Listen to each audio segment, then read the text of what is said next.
जय श्री राम भैया बहनों। जैसा कि हमने हु डिड पैट्रिक्स होमवर्क इस लेसन के 1 से लगा करके और 4 पैराग्राफ तक हमने अनुवाद कर लिया था। अभी हम आज पैराग्राफ नंबर 5 और 6, 5वां और 6ठा है, उसका ठीक से अनुवाद करेंगे और इससे जुड़े हुए प्रश्नों के प्रश्न भी हल करेंगे। तो चलिए आगे बढ़ते हैं। And true to his word, और अपने शब्दों के अनुसार सत्यता के साथ, that little elf began to do Patrick's homework, छोटा सा प्राणी जो था वो आदमी पैट्रिक का गृह कार्य करने लगा था शर्तों के अनुसार। देयर वॉज वन ग्लिच, सिवाय इसके कि इसमें एक तकनीकी खराबी थी।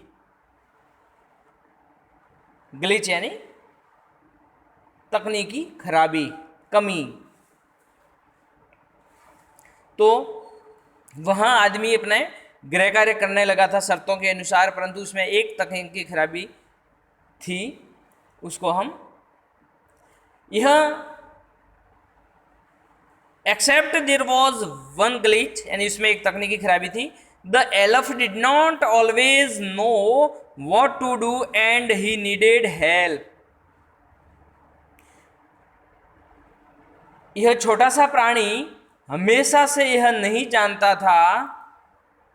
The elf did not always know, हमेशा नहीं जानता था कि क्या, कि उसे क्या करना है, कि उसे क्या करना था और उसे सहायता की आवश्यकता होती थी। यानी उसको पता नहीं था कि उसको क्या करना था, तो उसको काम को करने के लिए किसी न किसी सहायता की आवश्यकता, नीडेड हेल्प, उसको आवश्यकता होती थी।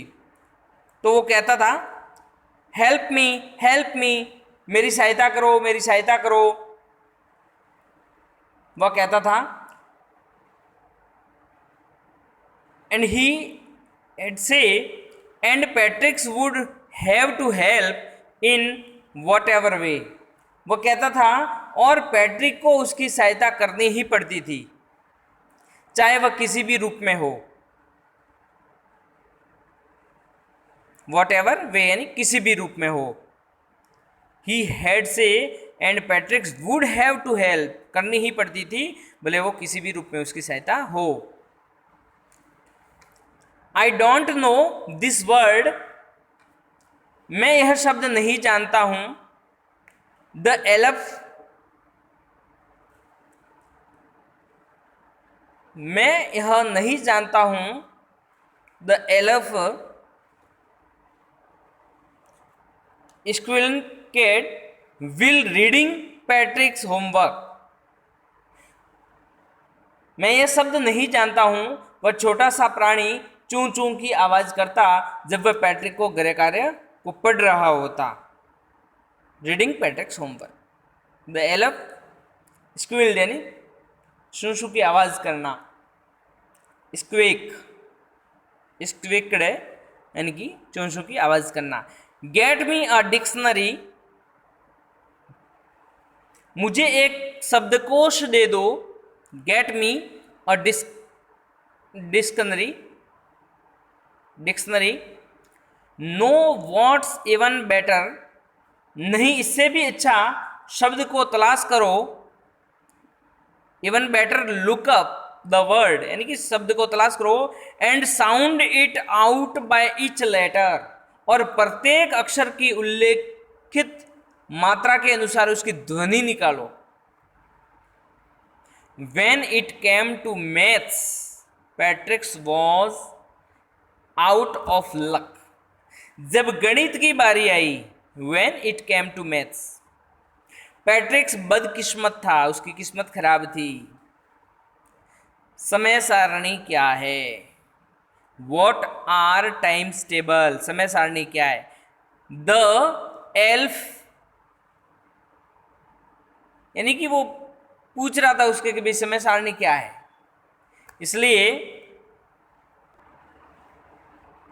When it came to maths, जब गणित की बारी आई, Patrick's was out of luck, Patrick's बदकिस्मत था। और व्हाट आर टाइम टेबल्स, समय सारणी क्या है। द एल्फ सीक्ड, यानी कि वह सीखता था। We elves never need that, और जोड़ना we elves never need that, हम छोटे जीवों को इसकी आवश्यकता कभी नहीं होती, समय सारणी की कोई आवश्यकता नहीं होती। यहाँ पर दो शब्द साइड में देखिए, यहाँ पर एक पिंक कलर का बना हुआ है घेरा, उसके अंदर लिखे हुए हैं glitch, an informal word a fault in the machine that prevents it from working properly here it और प्रॉब्लम, यानी कि मशीन के अंदर कोई तकनीकी खराबी होती है वो है। And addition and subtraction and division and fractions, वो कहता है कि हम छोटे जीवों को इसकी कोई आवश्यकता कभी नहीं होती है, और जोड़ना, घटाना और भाग करना और भिन्न, या देखिए एडिशन जोड़ यानी जोड़ना, सब्सट्रैक्शन घटाना, एंड डिवीजन भाग करना, एंड फ्रैक्शन भिन्न। Here sit down beside me, यहां मेरे पास बैठ जाओ। You simply must guide me, आपको सिर्फ मुझे पूरी तरीके से मदद करनी है, गाइड करना है, मार्गदर्शित करना है।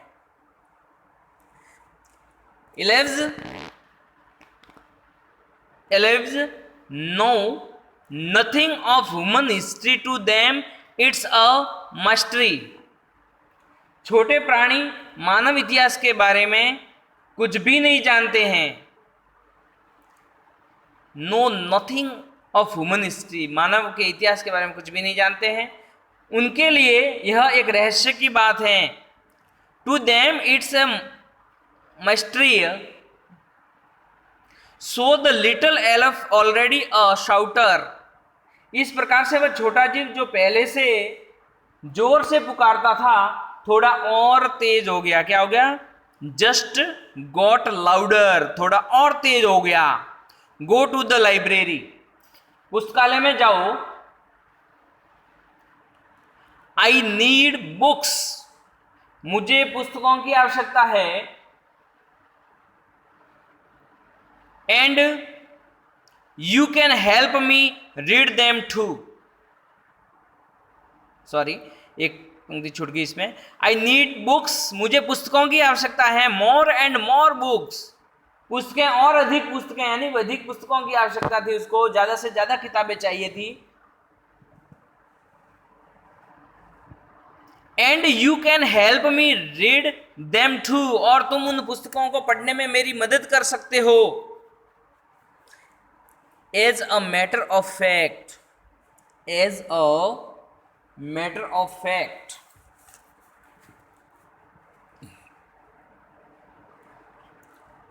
यानी कि as a matter of fact every day in every way that little elf was a nag. सच तो यह है कि प्रत्येक दिन और प्रत्येक तरीके से वह छोटा सा प्राणी किसी बात के लिए किसी के पीछे पड़ गया था।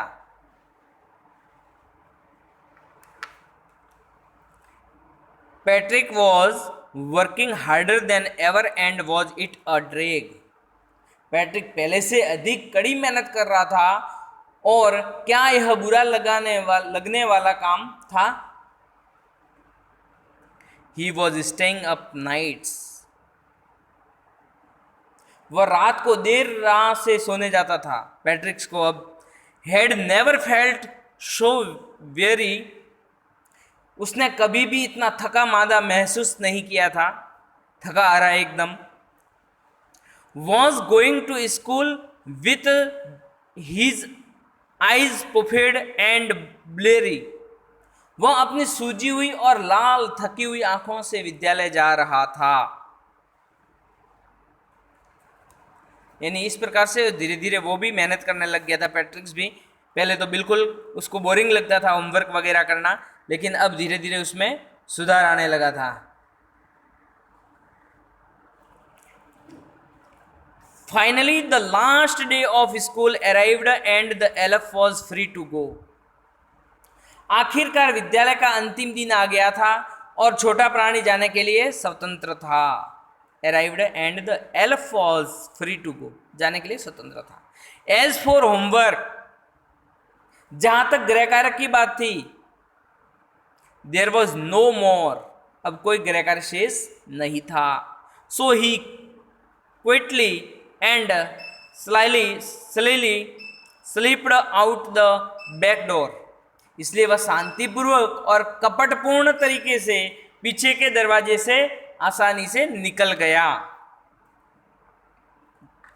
आज के लिए इतना ही अनुवाद करेंगे। अभी हम कुछ इनसे संबंधित पैराग्राफ से संबंधित प्रश्न उत्तरों को देखेंगे। तो भैया बहनों, आज हमको 3 प्रश्न हल करने हैं। Number 1, how long was semester, semester कितना लंबा था, कितने दिनों का था, वो इसमें आपको आंसर देना है। बहुत ही सरल है। Number 2, how did the little man make his lips, जो छोटा प्राणी था, छोटा आदमी था, वो अपने होठ कैसे बनाता था। And when was पैट्रिक्स out of luck, और पैट्रिक्स है वो आउट ऑफ लक, भाग्य से दूर कैसे हो गया था, बदकिस्मती कैसे उसके पास आई, वो उसमें आपको कब आई वो बताना है। समय इसमें वो भी है आपको ठीक प्रकार से। अब अगर हम पैराग्राफ्स को पढ़ेंगे तो हमारे ध्यान में आ जाएगा। जब तक धन्यवाद। जय श्री राम।